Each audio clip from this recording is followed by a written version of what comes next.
Le Beth Midrash au Sefraï. Chers amis, bonsoir. C'est la deuxième partie et dernière partie de notre conférence qu'on a commencée la semaine dernière, à savoir Hanouka, comment éclairer sa vie. Vous savez très bien que tout le monde cherche la lumière, tout le monde cherche la sérénité, tout le monde cherche à être heureux. On recherche le bonheur finalement. Quelquefois il est là, quelquefois il est à côté, quelquefois on va le chercher trop loin même, alors que finalement il était à notre portée. Alors c'est pour cela que la Hanoukia, nos Chachamim nous disent, on n'allume pas la Hanoukia que dans les synagogues, mais la Hanoukia s'allume aussi dans chaque foyer, dans chaque maison, pour montrer justement que chacun peut avoir accès à la lumière, chacun a accès aussi au savoir. Lorsqu'on parle de la lumière ici, ce n'est pas simplement une lumière physique ou métaphysique, mais surtout une lumière spirituelle, une lumière qu'on appelle l'apprentissage, la connaissance et surtout la culture. Savoir que lorsqu'on s'éloigne de l'ignorance, on arrive à sauver non seulement sa vie, mais on arrive à sauver aussi ceux qui nous entourent. Pourquoi? Parce que la réflexion de l'homme dépend de son savoir. L'intelligence d'un homme ou d'une femme dépend de ce qu'il sait et de ce qu'il ne sait pas. Malheureusement, certaines situations, certains moments, des personnes dans un culte ou dans l'ignorance, on va dire dans les ténèbres, dans l'obscurité, prennent de mauvaises décisions parce qu'ils ont une réflexion erronée, ou une réflexion qui n'est pas du tout à la hauteur des espérances voulues par la question posée. C'est pour cela d'ailleurs que la Torah nous dit, parmi les 613 mitzvot de la Torah, la mitzvah la plus importante, c'est l'étude de la Torah. On vous rendez compte? L'étude de la Torah. Quand on parle d'étude de la Torah, ça veut dire quoi? Mais si je pratique les mitzvot, c'est suffisant. Il dit non. L'étude de la Torah est plus importante que la pratique des mitzvot. Mais la question revient. Si j'étudie la Torah, c'est que je pratique. Si je pratique, si je l'ai étudié avant, on dit non. On dit que lorsque la personne pratique les mitzvot parce qu'elle a étudié certains sujets de la Torah, à un certain moment, elle s'arrête en disant c'est bon, je sais ce que je dois savoir, le reste ne m'intéresse pas. Automatiquement, cette personne devient ignorante par la force des choses et par le temps qui passe. Parce que qui n'évolue pas régresse. Qui n'avance pas recule. Ça, c'est un postulat dans les règles générales de la connaissance. Donc, les personnes les plus vulnérables dans ce monde, ce sont des personnes qui n'ont pas de connaissance. Ce sont des personnes qui n'ont pas étudié. C'est pour cela, d'ailleurs, dans la Mishnah, on dit Talmud Torah keneget kulam. Talmud Torah keneget kulam, ça veut dire l'étude de la Torah équivaut à toutes les mitzvot de la Torah. C'est-à-dire que finalement, quelqu'un qui étudie la Torah, il a la lumière qui l'anime, il a la lumière qui le pénètre. Pourquoi? Parce que lorsqu'il voudra prendre une décision, il pourra avoir l'expérience de son étude, la connaissance de son étude pour pouvoir prendre les bonnes décisions dans sa vie future. Parce que quelquefois, je ne parle pas des décisions si il faut que je mange la couscous ou le poisson. C'est pas de cela dont il s'agit. Il s'agit de prendre des décisions concernant sa vie, concernant l'orientation de ses vies. Et c'est là où on dit que la Hanoukia, elle vient éclairer notre monde, elle vient éclairer notre vie. Pourquoi? Parce que la Hanoukia, elle est à l'intérieur de notre foyer. Ce qui veut dire que la personne, elle ne doit pas se dire simplement que la lumière, elle est chez les rabbinim. La lumière, elle est dans les synagogues, la lumière, elle est chez les grands rabbins, elle n'est pas chez moi. La Torah vient nous dire, mais tu mérites la lumière autant que les autres. Tu as autant de mérite que les autres pour avoir la lumière. Pourquoi ne serais-tu pas méritant ou méritante d'avoir la lumière? Qu'est-ce qu'il y a de moins que les autres pour pouvoir recevoir cette lumière qui s'appelle la connaissance de la Torah, qui s'appelle le discernement, qui s'appelle le savoir en général, qui permet à l'homme d'être en équilibre dans ce monde hostile? Pourquoi chercher la lumière chez les autres alors que la lumière, elle est dans notre cœur, elle est chez nous? C'est pour ça que la Hanoukia, on l'allume chez nous, parce qu'on a la capacité et on a les compétences d'avoir la lumière chez nous. Ça veut dire quoi? Ça veut dire que la personne, lorsqu'elle fait rentrer des choses à la maison, il faut qu'elle sache ce qu'elle fait rentrer chez elle. Il faut savoir que lorsqu'on fait rentrer des choses négatives, il ne faut pas se plaindre que ces choses négatives nous ont fait défaut ou nous ont généré des problèmes dans notre foyer. Pourquoi? Parce que lorsqu'on rentre des choses négatives, par exemple, lorsqu'on demande à un enfant, par exemple, pourquoi tu joues trop au jeu Alors qu'on sait finalement que ces jours, on les a achetés nous-mêmes, on les a entrés dans le foyer. Et après, on se plaint pourquoi l'enfant il jouait un peu trop, il ne travaille plus, il est accro au jeu. Alors à ce moment-là, la question est à poser non pas à l'enfant, mais à nous-mêmes. Pourquoi avons-nous fait rentrer des choses négatives dans le foyer? Cette question peut se poser aussi concernant la lumière. Lorsque je fais rentrer la lumière dans la maison, à savoir, lorsque je fais rentrer l'étude de la Torah, lorsque je fais rentrer de bonnes choses, lorsqu'on voit le père ou la mère faire des mitzvot dans la Torah, dans la maison, lorsqu'on a un exemple dans la maison, à ce moment-là, les enfants suivent. La maison est imbibée de lumière parce qu'on a fait rentrer cette lumière-là. À ce moment-là, on bénéficie de cette lumière et les enfants bénéficient de cette lumière aussi. Et donc, notre éducation, elle est facilitée par cette pénétration de la lumière qu'on a bien voulu imbiber notre foyer. C'est pour cela que la Hanoukia, il y a marqué Leadlik Ner Hanouka. Ça veut dire quoi, Leadlik? Leadlik, c'est un infinitif. On demande à Hachem, voilà, je fais la mitzvah, la bracha, d'allumer le feu, d'allumer les bougies de Hanouka. Mais ça veut dire quoi? Je sais que j'allume les bougies de Hanouka. Pourquoi j'ai besoin de faire une bracha là-dessus? On veut montrer justement que on demande à Hachem, fasse que j'allume ce qui va animer mes enfants et ma femme et mon mari dans cette maison, fasse que j'allume ici dans ce foyer que de la lumière de la Torah et rien d'autre. Et la deuxième bracha, c'est quoi? Qu'est-ce qu'on dit? On dit, je bénis Hachem qui a fait des miracles à mes ancêtres. Bayamim dans ces temps-là, mais dans ces temps ici aussi maintenant. Ça veut dire quoi?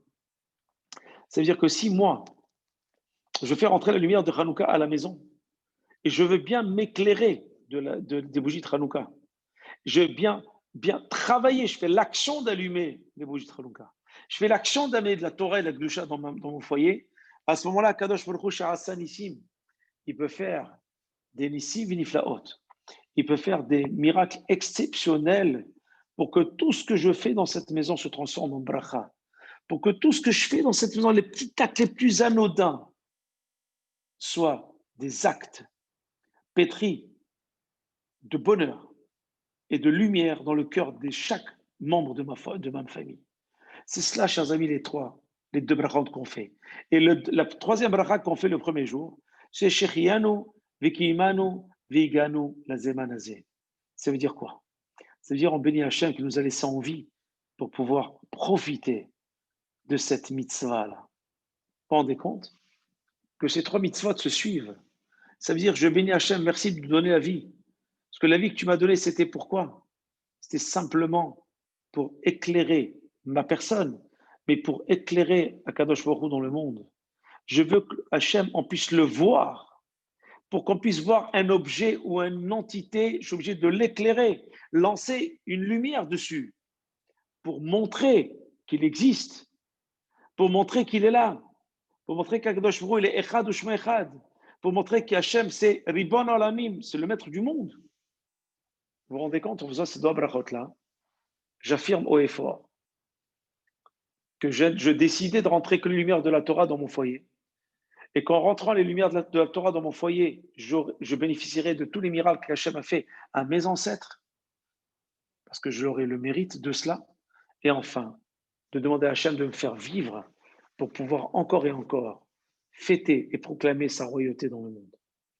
Ça veut dire que finalement, la fête de Hanouka, c'est une fête qui est rattachée à ce que faisait le Beth Amikdash, le Kohen Gadol. Et là, j'aimerais revenir à la Gemara Shabbat, à la page 21b. La Gemara Shabbat, page 21b, nous dit la chose suivante. Elle nous dit la mitzvah d'allumer les lumières de Hanouka, je vous cite le texte, commence avant le coucher du soleil. D'accord? C'est énorme. Elles doivent être placées à l'entrée de notre maison. Si on habite à l'étage, on devra la placer près d'une fenêtre qui donne dans la rue. Aujourd'hui, on ne peut allumer la Hanoukia que lorsque la nuit tombe, à part le vendredi. Alors, qu'est-ce qu'on voit? On voit que durant l'hiver, les rues sont plongées dans l'obscurité très tôt et le froid s'installe. Le froid, il faut savoir d'un point de vue kabbalistique, le froid et les ténèbres représentent le mal, représentent tout ce qui concerne les anges accusateurs. représente le mal, représente ce qui est négatif, représente tout ce qui pourrait être contre-productif pour nous-mêmes. D'ailleurs, c'est pour cela qu'avant de dormir, on fait le schéma avant de dormir. Pourquoi? On fait le schéma avant de dormir pour nous protéger de ces gens accusateurs de la nuit. Parce que la nuit, c'est quelque chose de négatif pour nous. Il y a les mékatrégim qui sont en valeur, qui sont en mouvement. C'est pour cela qu'on se protège de cela. Alors, qu'est-ce qu'on fait la nuit, à la tombée de la nuit? On allume la Hanoukia. On amène un peu de lumière. Pourquoi? Parce que l'obscurité est négative pour nous. Et un après l'autre, les foyers s'illuminent. On voit que dès que la nuit tombe, tous les foyers s'illuminent. Et on voit même que, au cœur de cet éblouissement électrique, une lueur chatoyante, une petite lueur et pure qui se répand doucement. Ça veut dire que vous avez des lumières dans les rues qui sont extraordinaires. Surtout en cette période de fin d'année, il y a tellement de lumière dans les rues. Mais qu'est-ce qu'on va chercher, nous, pour faire une belacha? Non pas les grandes lumières qu'il y a dans les rues qui valent des millions d'euros, mais on va prendre une petite bougie avec un peu d'huile d'olive, qui sont toutes, on va prendre un triangle, vous savez, le triangle qu'on achète dans les surfaces cachères, dans lequel il y a toutes les fioles d'huile pour les 8 jours, qui coûtent 14 ou 15 euros. Et c'est parce que c'est de là où vient la lumière. Parce que la lumière vient de l'insignifiant. C'est quoi l'insignifiant? L'insignifiant, c'est celui qui est humble. C'est celui qui arrive justement à rester humble malgré la grandeur que vont lui procurer ces lumières. Ça veut dire quoi? Ça veut dire qu'on pense que tout ce qui est grand fait du bien. La Torah dit non. C'est tout ce qui est petit, mais régulier, c'est ça qui fait du bien. Moshe Rabbeinu, il a été choisi parce qu'il était humble.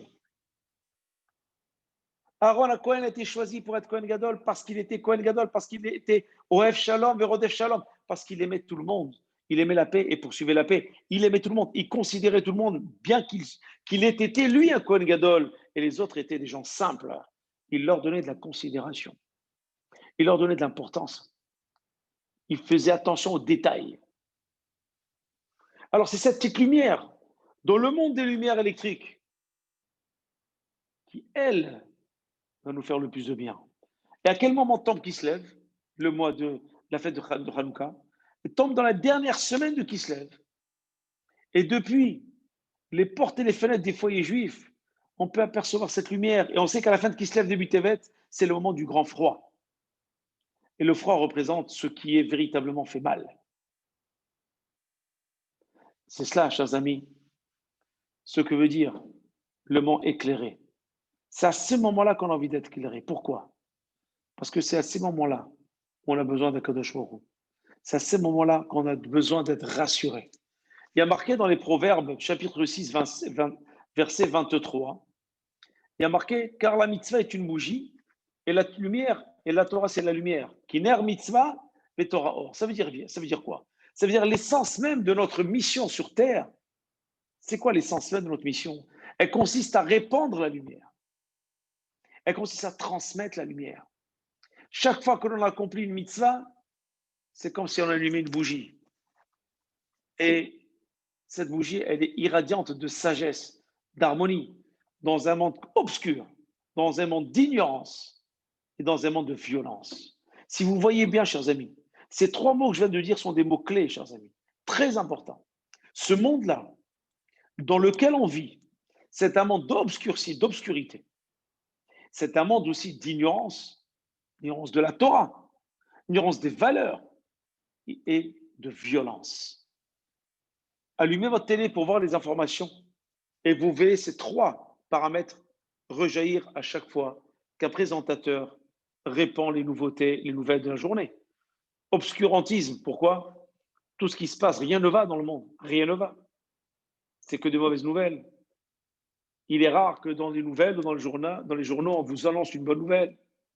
On est là simplement à attendre les mauvaises nouvelles. D'ailleurs, on est habitué, ce qu'on appelle les potins, on attend que ça aille mal chez quelqu'un pour lire Voici et Public et compagnie, tous ces chiffons. Pourquoi? Parce qu'on attend qu'il y ait des histoires. On veut qu'il y ait des histoires, on veut qu'il y ait des problèmes, parce qu'on est pénétré de monde d'obscurité. On attend que l'obscurité. Quand on lit un livre et tout se passe bien, on se dit, mais c'est pas normal. On attend, on veut quelque chose qui ne va pas. Ah bon, lui, il a quitté, lui, il est parti, lui, il est mort. Ah bon. Mais c'est là où on se délecte. Parce qu'on sait, on va enfin avoir une discussion sur le dos des gens, sur le dos des malheurs des gens. Mais la Torah, c'est pas ça. La Torah, c'est la lumière. Lorsqu'on enseigne la Torah, c'est que des perles qui sortent. C'est que des belles paroles pour nous construire, pour nous animer, pour nous faire avancer, pour nous donner d'espoir dans la vie, pour nous donner une direction à prendre dans un monde complètement perdu. Voilà concernant la première chose qui s'appelle l'obscurantisme. Le deuxième chose, on est dans un monde d'ignorance. Vous me direz, oui, non, mais monsieur le rabbin, on n'est pas dans un monde d'ignorance puisque ce monde-là innove. Start-up et compagnie, innovation, création. On a fait des tas de choses dans le monde, on a inventé depuis Adam et Ève. Certes, certes. Mais qu'est-ce qui a été inventé pour que vous soyez dans le bonheur et dans l'équilibre? Rien. Le monde ne propose rien. Le monde vous propose simplement des petites lumières qui vont s'éteindre aussitôt que vous aurez quitté la pièce. Alors qu'Akadosh Baruch Hu vous propose une lumière qui irait dans votre cœur et où que vous alliez, elle est avec vous. Elle ne vous quittera jamais. C'est ce qu'on appelle la connaissance de la Torah. On souhaite que le monde soit pétri de connaissance d'Hachem. Pourquoi? Parce que c'est cela dont on a besoin aujourd'hui. Parce que les lumières qui scintillent maintenant, fin janvier, seront déjà éteintes. On retournera dans l'obscurantisme. On retournera dans les ténèbres. Ce sont des lumières temporaires.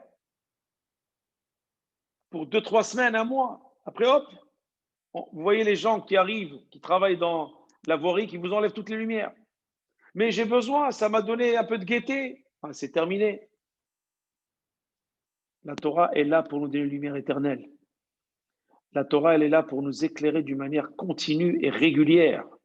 Comme la Hanoukia, tous les soirs, tous les soirs, tous les soirs.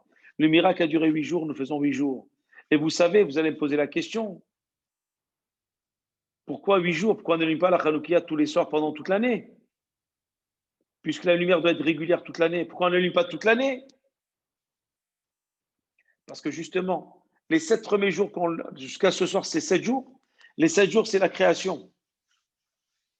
Mais le 8e jour, c'est tout ce qui dépasse l'entendement. Parce que le 8e ne fait pas partie de la création. Puisque le monde a été créé en 7 jours. Donc le 8e jour, ce n'est plus la création. Ça dépasse l'entendement. C'est nous, ça, le 8e jour. Donc lorsque vous allez allumer demain la 8e bougie de Hanouka, rappelez-vous que cette 8e bougie qui clôture les 8 bougies de Hanouka vous ressemble et nous ressemble. Pourquoi? Parce qu'elle est complète. Parce que la Torah vient nous compléter. Elle est entièrement illuminée.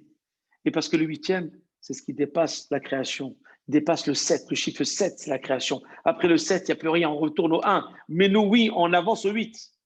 C'est pour cela d'ailleurs que la Brit Mila se fait le 8e jour, dans un moment qui dépasse l'entendement. Regardez combien de nations nous ont tapé dessus parce qu'ils étaient contre la Brit Mila. Et maintenant, eux-mêmes font les Brit Milot dans les hôpitaux sous anesthésie locale parce qu'ils disent c'est bon pour la santé. Et pendant des siècles, on nous a tapé dessus en nous traitant de barbares. Qu'est-ce qu'on fait au bébé? Et au contraire, ça les dépasse. Nous, on peut comprendre ça parce qu'on fait partie du 8e jour. On fait partie de ce dépassement d'entendement. On fait partie de ce qu'on appelle le spirituel. Mais les autres nations ne peuvent pas comprendre cela.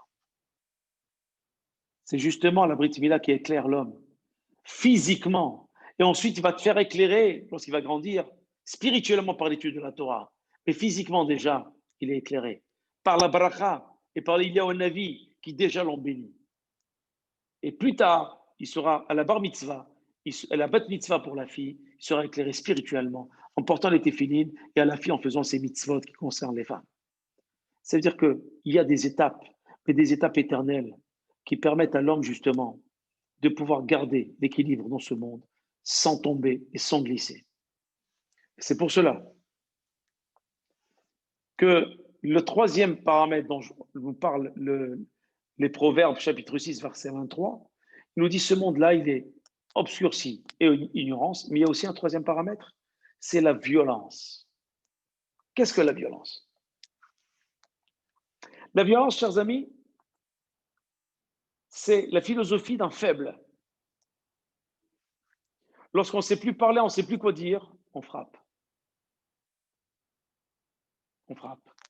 Parce qu'on ne sait plus quoi dire, on ne sait pas parler, parce qu'on est tout à fait un bête bien mûri. Pourquoi? Parce que lorsque quelqu'un sait parler, sait argumenter, il n'a pas besoin de violence. Les paroles sont la réponse à ces problèmes. La violence est un dernier recours pour défendre sa personne lorsqu'on est en porte atteinte à sa vie. On appelle ça de la légitime défense, ce n'est pas de la violence. Mais la violence elle-même, c'est quelque chose qui est l'apanage des faibles. Et la violence, elle est bannie par la Torah. C'est pour cela d'ailleurs que lorsqu'on est dans l'obscurantisme et dans l'ignorance, de facto, on arrive à la violence. Quelqu'un qui n'a rien dans la tête, on peut l'embrigader pour devenir un djihadiste ou un terroriste. Quelqu'un qui est obscurci par des discours de fous ici et là peut devenir quelqu'un qui peut devenir une bombe ambulante. Mais quelqu'un qui est pétri de culture, de savoir, de sagesse, de lumière et d'études, il ne peut être embrigadé par personne. Parce que la violence ne peut pas l'atteindre puisqu'il est dans la Torah, puisqu'il est véritablement dans ce qu'on appelle la lumière. Et lorsqu'on est dans la lumière, personne ne peut venir nous obscurcir la tête pour nous amener vers une certaine violence. Et c'est cela l'idée de Hanouka, chers amis. C'est d'éclairer non seulement nous-mêmes, mais d'éclairer nos familles. C'est pour cela que la mitzvah, elle est là pour nous dire pendant 30 minutes, tu restes devant la Hanoukia et tu la regardes. Alors, on m'a posé la question pas ce matin, la semaine dernière, mes étudiants me disent, monsieur, moi je l'allume, je reste 2 minutes, après je m'en vais, je prends mon téléphone, je joue, etc. Je lui dis, mais pourquoi? Tu dois rester au moins une demi-heure à la regarder. Il me dit, monsieur, quand même, à qui vous parlez? Je suis en terminale. Comment je vais la regarder? Mais je la regarde 5 minutes, ça suffit. Je ne veux pas rester à la regarder. C'est la folie. Je lui dis, non, mais tu ne dois pas la regarder de cette manière. Regarde bien toute l'histoire de tes pères dans la Hanoukia. Toute ton histoire, elle est dans la Hanoukia. C'est notre histoire. C'est cette petite flamme que toutes les nations veulent éteindre, que nous n'arrêtons pas de rallumer. Mais nous la rallumons sur la cendre de nos frères et de sœurs, sur les pogroms de nos frères et de nos sœurs. Nous l'allumons sur la souffrance de nos frères et de nos sœurs de génération en génération, qui se sont battus pour garder la flamme de la Torah, qui n'ont pas voulu se convertir de force, qui ont donné leur vie pour la Torah, pour nous donner cet exemple aujourd'hui. Cela, c'est cela qu'on doit regarder. C'est ce que j'ai dit à mon étudiant. Lorsque tu regardes la Hanoukia, c'est pas une demi-heure que tu faut, c'est une nuit entière, tellement elle te renvoie à ton histoire. Elle te renvoie à ce que tu dois être aujourd'hui et au combat que tu dois mener aujourd'hui. Elle te donne la marche à suivre. Je lui ai dit, je t'ai pas demandé à la regarder comme ça. Bien sûr, si tu regardes comme ça une Hanouka pendant 30 minutes, on va te prendre pour un fou. Mais regarde-la autrement. Regarde l'histoire qu'elle véhicule et combien de personnes ont donné leur vie. Comme Hana et ses 7 fils, l'histoire des Yehoudites, des tzadikim qui ont été assassinés par les Grecs, par les Romains, par les Assyriens, par les Babyloniens. Tous ces empires qui ont disparu parce que c'était simplement des lumières éphémères, des grandes lumières, mais éphémères et temporaires. Elles n'ont pas duré dans le temps. Mais la petite bougie qui s'appelle Am Israël, le peuple d'Israël, il traverse les générations. Pourquoi? Parce que l'enseignement, chers amis, parce que leur transmission, parce que nous menons une bataille qui concerne l'éducation. Parce que vous et moi, nous mettons le prix pour mettre nos enfants dans les écoles juives, alors qu'ailleurs c'est gratuit.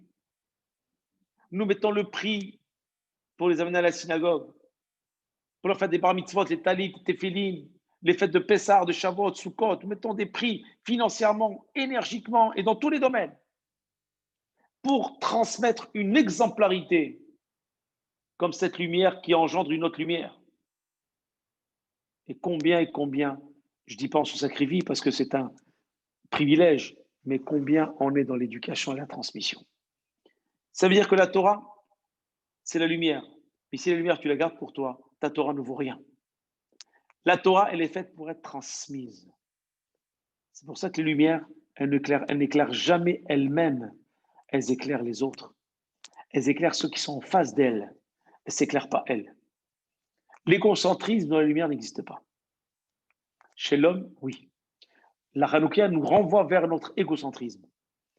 Arrête d'être égocentrique. Donne aux autres ta lumière. Apporte l'équilibre de la Torah aux autres. Si tu n'arrives pas à apporter, c'est que ça te renvoie à ta propre ignorance parce que tu n'as pas assez étudié. Donc, va étudier. Va t'éclairer parce que le but de ta vie, c'est de transmettre. Il y a marqué dans une paracha exceptionnelle qui s'appelle Asino. Je l'ai dit il y a quelques mois dans ce groupe même. Il y a marqué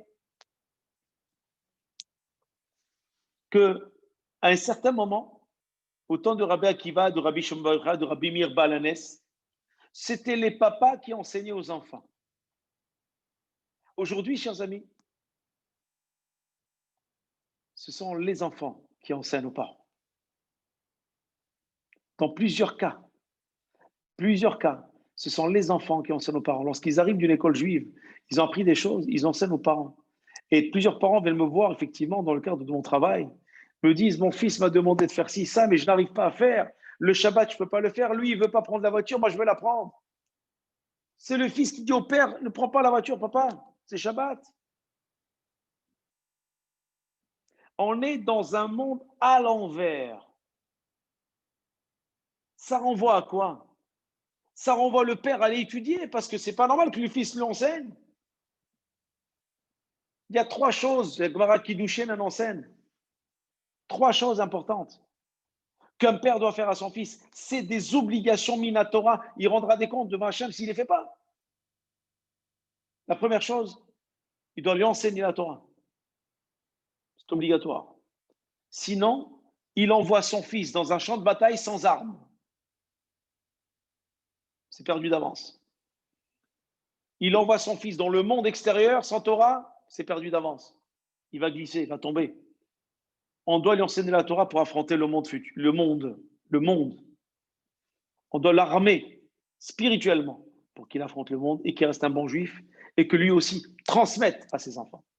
Deuxième chose, il doit lui trouver une femme pour être bien marié. Quand je dis bien marié, avec une femme qui va le hisser vers le haut pour rester dans la Torah et les mitzvot et bâtir un foyer digne de ce nom pour être la continuité de ses parents dans la Torah, pour qu'il puisse prendre cette lumière et la transmettre à ses enfants plus tard, sans qu'elle perde de son intensité, bien entendu. Et troisième chose que le père a l'obligation d'accomplir vis-à-vis de son fils ou de sa fille, c'est de lui apprendre un métier pour qu'il ait une bonne parnassa. Ça veut dire quoi, apprendre un métier? Lui payer des études pour qu'il ait un diplôme, pour avoir un métier. Voilà ces trois choses. Et c'est quoi la première des trois choses dont je vous ai parlé? C'est l'étude de la Torah. S'il n'enseigne pas la Torah, il envoie son fils au casse-pipe. T'entrer, c'est perdu d'avance, c'est même pas la peine. Il sera dans l'assimilation, il sera livré à lui-même, et il sera dans les universités non juives, il sera dans un monde, dans le travail, il sera complètement happé à une allure, grand V. Sauf s'il a la chance de faire une bonne rencontre, une personne qui va le hisser vers la Torah, mais il ne faut pas compter sur cette chance. Combien j'en ai vu se perdre? Combien j'en ai vu? Des gens bien, très bien, se perdent parce que leurs parents ne leur ont rien enseigné, parce qu'eux-mêmes n'avaient aucune lumière à transmettre. Voilà pourquoi l'étude de la Torah, c'est la première mitzvah et la plus grande mitzvah qui existe des 613 mitzvot. Vetalmud Torah keneget kulam. Et la Torah, c'est la lumière. C'est ce que vous allumez tous les soirs. C'est ce que nous allons allumer demain pour le dernier soir. Parce que ça nous renvoie à illuminer notre foyer. C'est-à-dire que là, quand j'allume avec une bracha, Hanoukia, ça veut dire que maintenant j'ai décidé d'illuminer mon foyer. Non pas par des LED jaunes, rouges et mauves qui font joli. J'ai rien contre les LED, c'est très bien. Mais la vraie lumière dont j'ai besoin dans mon cœur, qui va me donner un peu de sérénité, et qui ne s'arrêtera jamais une fois que les événements seront passés, c'est la lumière qu'Akadosh Baruch Hu m'offre, qui sera dans mon cœur, qui s'appelle la Torah, les mitzvot et les maasim tovim. La Torah, les mitzvot et les bonnes actions que je ferai. Il existe, chers amis, deux mitzvot, dont la finalité essentielle implique l'irradiation de la lumière. La première, vous savez très bien, le candélabre, ne pas confondre le candélabre avec le Hanoukia. Le candélabre, c'est la menorah. La Hanoukia, elle est à 8 branches. La menorah, elle est à 7 branches. D'accord? Ne confondez pas ces deux choses, parce que ça n'a rien à voir. C'est-à-dire, lorsqu'on prend la menorah, elle existe depuis Moshe Rabbeinu. La Hanoukia existe que depuis le miracle des Grecs, de Hanouka, des Ben Israël, des Maccabis, avec Judas Maccabi. Donc, le candélabre à 7 branches, que le grand prêtre Kohen Gadol allumait chaque après-midi dans le temple de Jérusalem, au Beth Amikdash d'Yerushalayim, que Aaron Kohen lui-même allumait, le premier Kohen Gadol, c'était le frère d'Aaron de Moshe Rabbeinu. Et les bougies de Hanouka aussi, qu'on allume à la tombée de la nuit. Ça veut dire que nous avons un éclairage 24 sur 24. Pourquoi? Les lumières de la menorah sont allumées dans la journée et les lumières de la Hanoukia sont allumées la nuit. Ça veut dire, les bougies de Hanouka ont pour origine les lampions du candélabre. S'il n'y avait pas de menorah, il n'y a pas de Hanoukia. Parce que c'est le miracle de la menorah qui a provoqué le miracle de la menorah, qui a provoqué le miracle de Hanouka. Donc, les bougies de Hanouka ont pour origine, donc, les lampions de la menorah. En effet, nos Chachamim nous ont enseigné que la fête de Hanouka, en commémoration du miracle dans le temple, après la victoire miraculeuse des Maccabées, finalement, on ne comprend pas une chose. Il n'y a pas eu qu'un seul miracle durant la période gréco-romaine. Le premier miracle qu'il y a eu, ce n'est pas les lampes de Hanouka, ce n'est pas la petite fiole d'huile. Le premier miracle, c'est d'abord que la grande armée grecque a été battue par une petite armée de Maccabées. C'est ce qu'on dit dans la prière de Al-Anissim dans l'Amida. On dit Verabim ve'adneatim. Les plus nombreux ont été châtiés par les moins nombreux.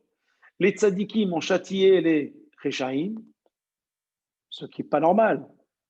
Vous savez très bien qu'il y avait 70 000 hommes qui étaient venus avec Antiochus Épiphanes pour attaquer Judas Maccabi qui était simplement avec 7 000 hommes. 7 000. Et avec une stratégie militaire que je ne veux pas développer ici, mais il serait intéressant d'étudier la stratégie militaire de Judas Maccabi dans un cours d'histoire juive, il a réussi à les repousser. Alors pourquoi parle-t-on que du miracle de la lumière? Pourquoi on ne parle pas aussi du miracle de la guerre? Puisque la grande puissance grecque a été battue par une petite puissance hébreu, juive. On dit justement que les lumières sont plus importantes que la guerre. Pourquoi? Parce que la guerre physique, c'est quelque chose qui n'est pas si important. Le plus important, ce n'est pas une personne qui va souffrir, qui va être poursuivie, qu'on va chercher à tuer, etc. Le plus grave, c'est quoi? Le plus grave, c'est lorsqu'on veut essayer d'éteindre la flamme juive qui est dans le cœur de chaque enfant d'Israël. Regardez comment on appelle l'âme juive. On l'appelle Neshama. C'est quoi une Neshama? Neshama, ça vient du mot Linshom. Linshom, c'est respirer. Respirer. Neshima, c'est une respiration. Neshama, Neshima. Ça vous rappelle rien, la respiration? C'est bien l'actualité, non? Qu'est-ce que fait ce virus aujourd'hui? Il attaque les fonctions respiratoires, les poumons, etc. Comment faire pour nous sortir de là? Eh bien, laissons exprimer notre Neshama afin de pouvoir mieux, Neshima, respirer dans la vie. Pourquoi? Parce que la respiration qu'Hachem nous donne, la vie qu'il nous donne, elle a été offerte que pour étudier la Torah. C'est tout. C'est ce que nous faisons ensemble. C'est ce que nous faisons ensemble. Nous étudions la Torah. C'est-à-dire que s'il n'y a pas de Neshima, il n'y a pas de neshama. S'il n'y a pas de respiration, il n'y a pas de neshama. S'il n'y a pas de neshama, il n'y a pas de neshima. S'il n'y a pas de d'âme, il n'y a pas non plus de respiration. Ça veut dire que finalement, ce sont les bougies de Hanouka qui nous donnent cette neshama-là. Et on le dit, qui ner Hashem nishmat adam, hofes kol hadre baten. Ner Hashem, la bougie d'Akadosh Baruch Hu, c'est la neshama de l'homme. Ça veut dire que la lumière d'Hachem qui nous donne, qui nous offre par la Torah, c'est la neshama de l'homme. Plus tu amènes la lumière dans ton cœur, ça veut dire plus tu étudies la Torah, plus tu donnes plus de respiration à ta neshama.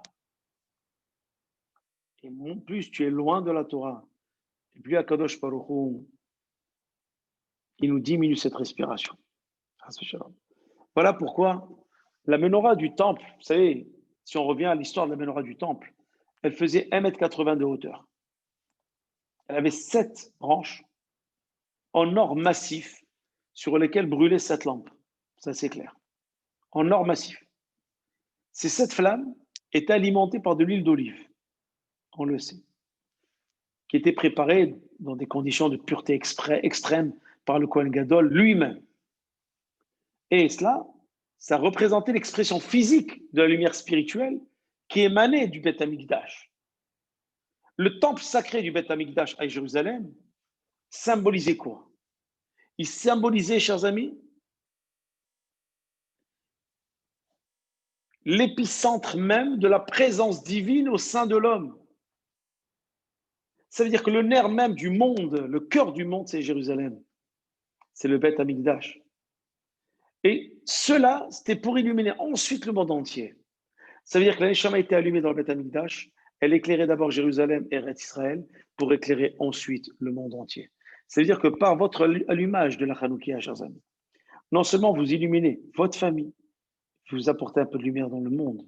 Ça veut dire vous éloignez l'obscurité, vous éloignez la violence, vous éloignez l'ignorance. Ça veut dire que le peuple Israël est là pour réparer. Et bien entendu, dans leur volonté, les Grecs, on parle des Grecs, de supplanter la Kedusha, la spiritualité du peuple Israël,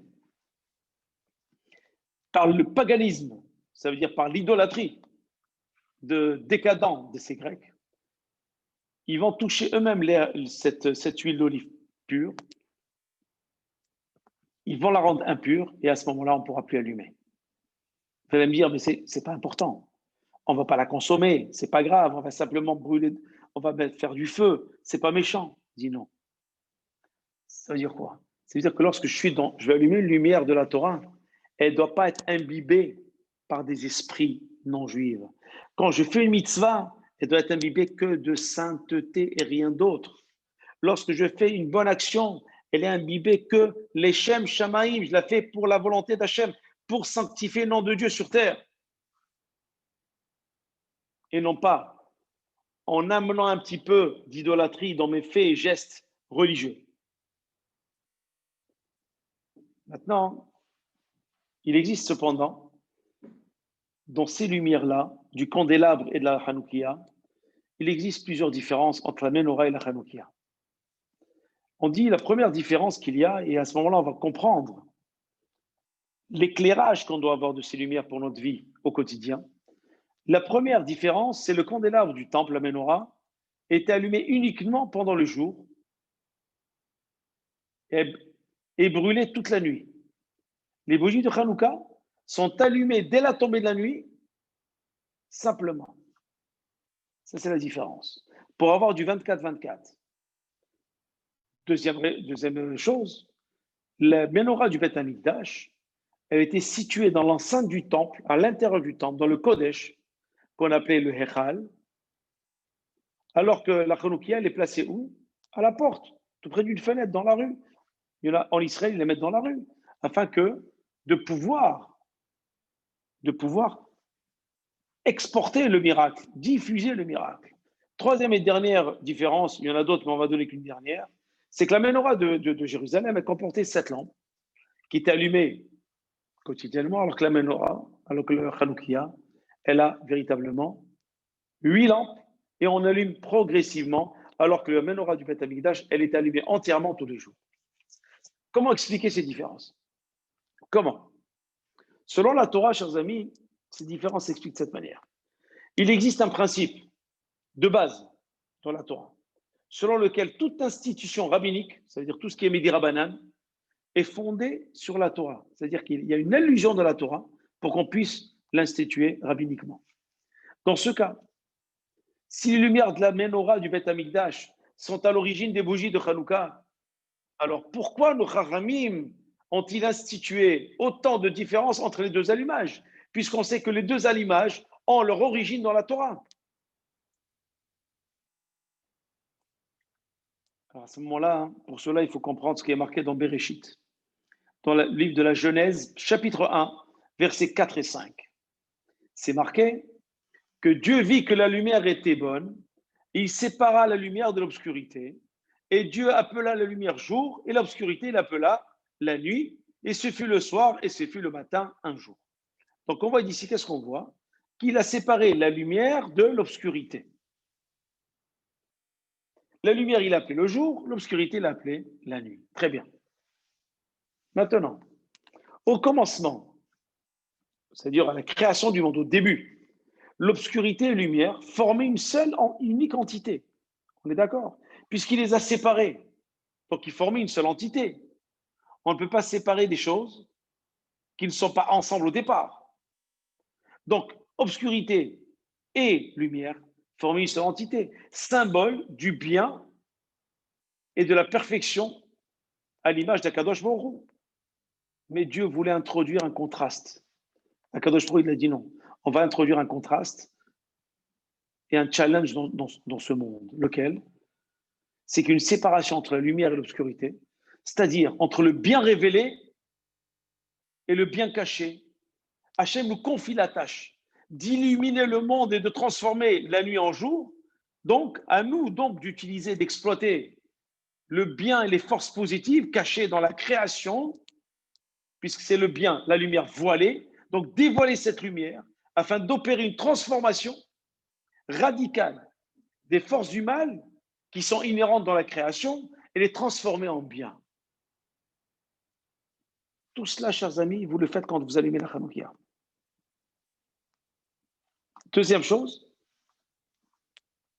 on sait que la finalité de la menorah, que le grand prêtre allumait tous les jours, et dont la lumière divine passait à travers les fenêtres et même dans le monde entier, elles étaient conçues étroites à l'intérieur et larges à l'extérieur, de telle sorte que cette lumière puisse irradier vers le monde extérieur.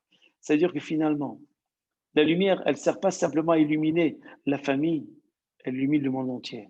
Quand on vous dit que le peuple d'Israël ne prie pas simplement pour lui, il prie pour le monde entier, c'est vrai. On est le seul peuple au monde qui prions pour le pays dans lequel nous vivons. Bénédiction du gouvernement, bénédiction du royaume, bénédiction du monde. Pourquoi? Parce qu'on veut diffuser cette lumière de la Torah pour éloigner l'ignorance et amener un peu de sérénité et moins de violence. C'est à ce moment précis où justement, que nous comprenons vraiment quelque chose, on comprend mieux les choses. Maintenant, on va voir ces lumières sur deux plans. Sur le plan spatial et sur un plan temporel. Sur le plan spatial, c'est-à-dire l'espace, la menorah du Beth Amikdash se tenait dans l'endroit le plus saint de la terre, où la présence divine était manifeste dans le monde entier, physique et matériel. Les bougies de Shabbat sont posées dans un environnement moins sacré. Notre foyer est considéré comme un Beth Amikdash, mais néanmoins, un lieu qui embrasse à la fois nos activités sacrées, l'étude de la Torah, les prières, on fait cela à la maison aussi. Et en même temps, il y a aussi des activités profanes.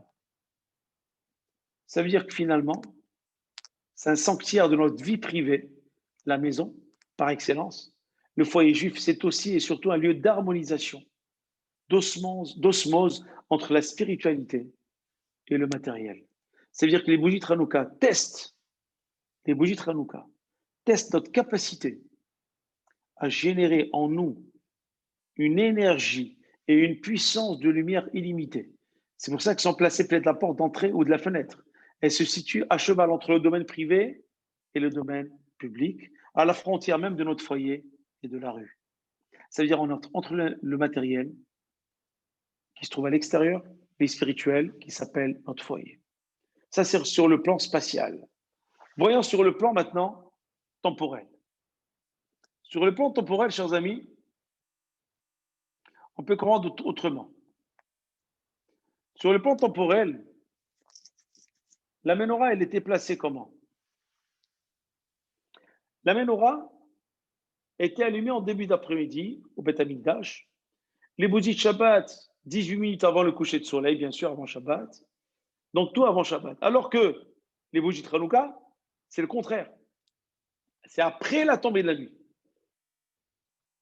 Cette différence, justement, temporelle, correspond aussi à leur ordre d'apparition sur le plan chronologique et historique. Pourquoi? Parce que la menorah du temple vient en premier lieu lorsque dans le précurseur de ce Beth Amikdash, qui s'appelle le Mishkan, parce qu'avant le Beth Amikdash, il y avait le tabernacle, qui était portatif dans le désert. Donc, qu'est-ce qu'on voit? Que Dieu communiquait avec l'homme à travers le Beth Amikdash. En l'occurrence, Moshe Rabbeinu, lorsque c'était au temps du désert, c'est lui qui était le transmetteur entre l'homme et Akadosh Baruch Hu.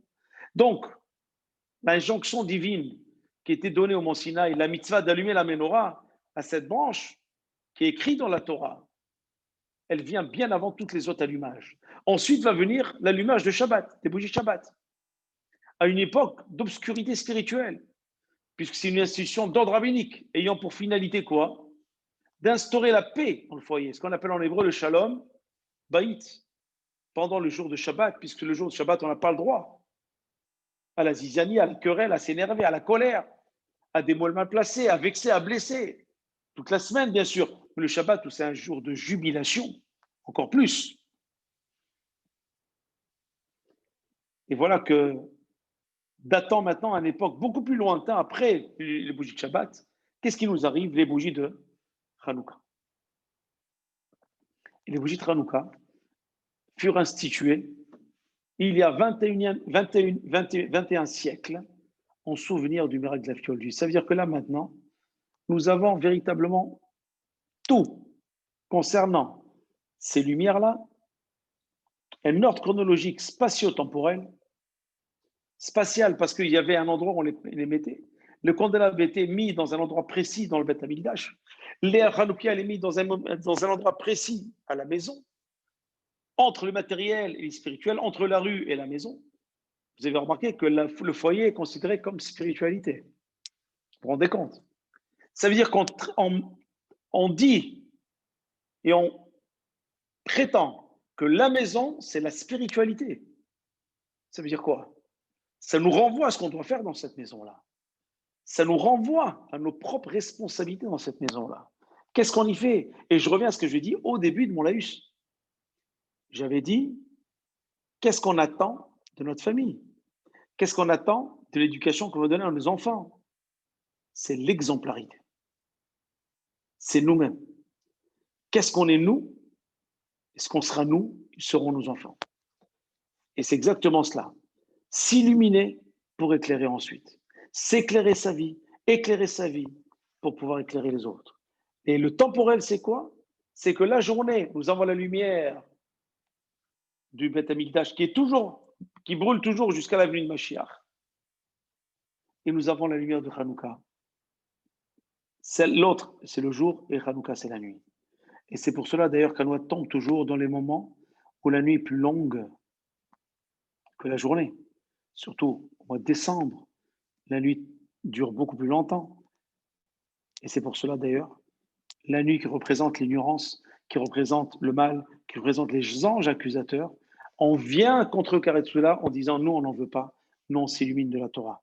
Nous, la Torah nous protège, la Torah est avec nous. La Torah elle est en position de nous apporter la sérénité. La Torah elle est là pour nous éclairer, même dans les moments de dépression, même dans les moments de tristesse, d'être dans le moment où je ne sais plus quoi faire, je suis dans une voie sans issue.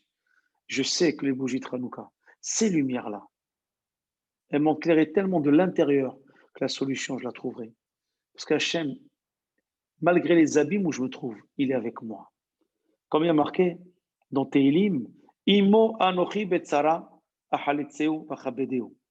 Je serai avec lui dans la douleur, dans la souffrance, même s'il est dans la douleur, dans les épreuves, même s'il a des problèmes, même s'il est dans l'empressement, dans le confinement, il est enfermé, qu'il sache que je suis avec lui, qu'il sache que la lumière que je lui allume, là, la Hanoukia, elle la rend dans le cœur, elle est éternelle.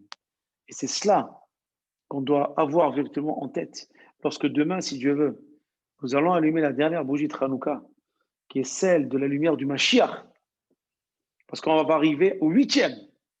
Jusqu'au 7, c'est la création, c'est le matériel, c'est le naturel. Le surnaturel, c'est le 8. Il n'y a pas de 8. Parce qu'après samedi, on revient dimanche. Le 8 appartient au peuple d'Israël. Le 8 appartient au peuple d'Israël. Le surpassement de soi, l'effort surhumain, le dépassement, l'abnégation pour devenir quelqu'un appartient au peuple d'Israël. Ça, personne ne peut le comprendre. Je vous donne 2 exemples très faciles à comprendre. Dès qu'un goy voit qu'un juif il a fermé pendant la période de Noël où on ferme les magasins alors que c'est là où ça marche. Mais comment pouvez-vous fermer Shabbat, monsieur? Le magasin a été fermé pendant 2 mois et ouvrez Shabbat. Il lui dit non, Shabbat c'est assourd. Qui c'est qui peut comprendre cela à part le peuple d'Israël? Personne. Quand on dit mais tu vas chercher de la viande cachère, ça coûte 3 fois plus cher, et il se casse-tête et c'est loin, etc. En bas de chez toi, il y a ce qu'il faut. C'est pas grave, c'est pas grave. Et on va courir et on court et on court. Non seulement on paye cher, mais on va courir loin pour aller chercher. Et surtout pendant les fêtes. Ça, personne ne peut le comprendre, sauf le peuple d'Israël. Parce qu'on est dans le 8e, on est dans le dépassement. Les autres nations ne sont qu'au 7, ils s'arrêtent au 7. Après la matérialité, il n'y a rien. Il n'y a rien. Une certaine spiritualité qui est galvaudée ici et là. Vous voyez même vous que tout est devenu consommation. Il n'y a plus de spiritualité dans toutes les fêtes qu'ils ont. Tout est devenu société de consommation. Tout est devenu publicitaire. Tout est devenu business. La spiritualité dans tout ça, elle est où? Elle est où? Il est où Akadosh Baruch Hu? Mais nous, on a gardé cette spiritualité parce que nous avons su éclairer notre vie. Nous avons su regarder dans la Hanoukia des guerres et des guerres pendant des milliers d'années contre l'assimilation, contre ceux qui ont voulu éteindre la flamme qui brille dans notre cœur, contre ceux qui ont voulu éteindre notre Nishamot. Ils ont voulu faire de nous des morts vivants, des hommes et des femmes qui survivent dans ce monde. Mais non, nous, non. Nous ne survivons pas, nous vivons. Nous vivons pleinement. C'est ça, Hanouka. Hanouka, c'est savoir, Chinour, savoir s'éduquer, savoir être un exemple pour ses enfants, s'éclairer pour pouvoir éclairer sa famille. Et Hanouka, ça veut dire aussi Chanou, Chanor, ça veut dire inaugurer sa personne, retrouver une autre personne. En moi-même, je me suis renouvelé, je suis quelqu'un d'autre. Je me découvre. C'est ça le challenge, chers amis. Comment? Le lendemain matin, je me réveille, je ne suis plus le même. Oui, c'est plus le même, c'est sûr. Je suis devenu quelqu'un plus un. Parce que la veille, j'ai eu d'expérience pour devenir meilleur aujourd'hui. Et aujourd'hui, la lumière de la veille va me servir pour être meilleur aujourd'hui et m'éclairer encore. Voilà pourquoi, chers amis, cette fête de Hanouka, et j'étais très heureux parce que j'étais sur le point, je me disais, est-ce que j'annulais le cours ou pas? Parce que c'est Hanouka, les gens sont en famille, etc. Et Baruch Hashem, on se retrouve en une trentaine de familles, 30 foyers qui nous écoutent, Baruch Hashem. Et je vous en remercie de votre fidélité et de votre gentillesse de m'écouter.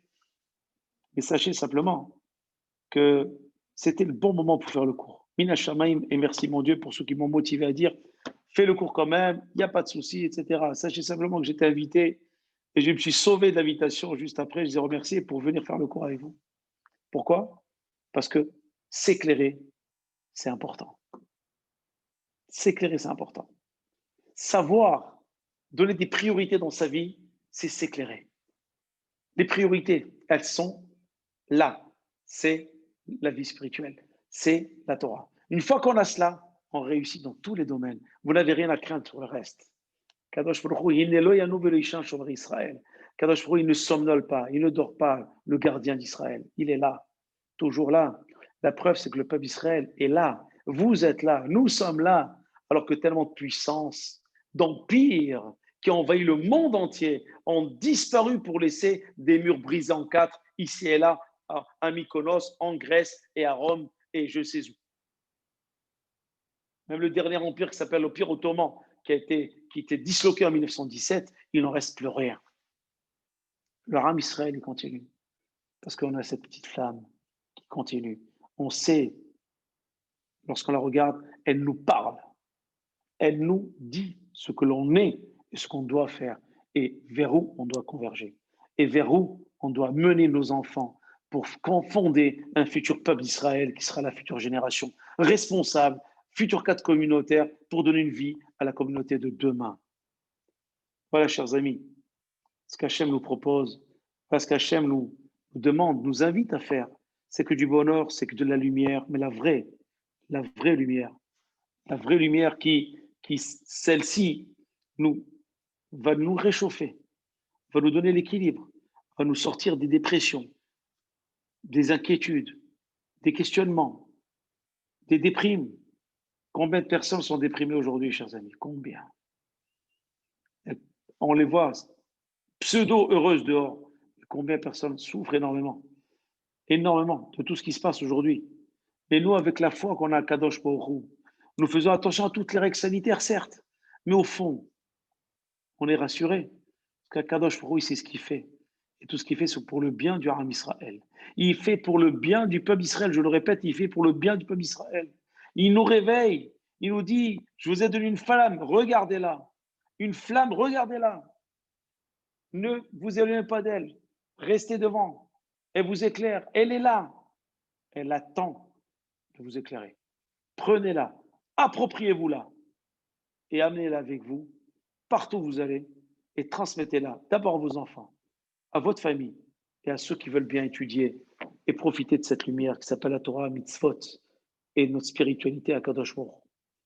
Alors je souhaite ce soir, demain, si Dieu veut, demain c'est la 7e soir et demain c'est 7e, bien entendu, mais je vous souhaite, Bezat Hashem, que cette lumière et la 8e bougie, vous allez l'aimer demain soir, soit une bougie de délivrance pour chacun de nous, de nos problèmes, de nos soucis, d'une ouverture dans plein de projets que vous avez en tête, que vous voulez vraiment valider, vous voulez vraiment exaucer, faire, que vos prières soient entendues, que votre vie soit claire, limpide, puissiez voir la lumière en permanence dans votre vie.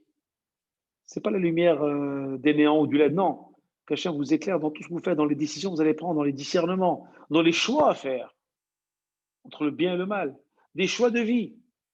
Qu'Hachem vous guide, vous apporte ce dont vous avez besoin, vous apporte la sérénité, la santé, pour pouvoir revivre encore l'année prochaine ensemble.